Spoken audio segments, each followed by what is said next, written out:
Nakalulugod sa inyo ay pusong mapagpakumbaba at nagsisisi sa kanyang kasalanan. Ito ang handog na hindi ninyo tatanggalin. In Ilocano, O Diyos, sabi niya, tinagpakumbaba ang espiritu, ti sakripisyokin ka. Di mo tulaksidan ti puso, anapakumbaba, kan nagbabawi. To God be the glory sa mensahe na naibahagi sa ating kalagitnaan sa umagang ito.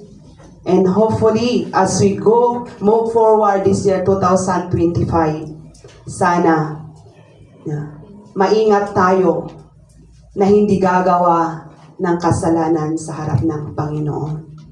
Because we will never hide something from God. He knows everything na nangyayari sa ating buhay. Ito yung kagustuhan ng Panginoon na gawin ng bawat isa. But if ever we did commit sin, na gayahin natin ang ginawa ni David with all our heart.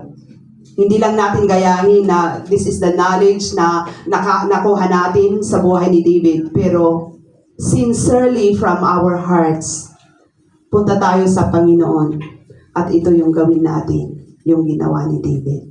Okay? Amen po ba? My dear brethren, talagang seryoso talaga. Sabi ko kanina, ito is, ang mensahe ay napakaseryoso sa umagang ito. But hopefully, we pick up a lesson from it na pwede natin i-apply sa ating mga buhay. Amen po ba? Amen. Okay, shall we all rise up for a word of prayer?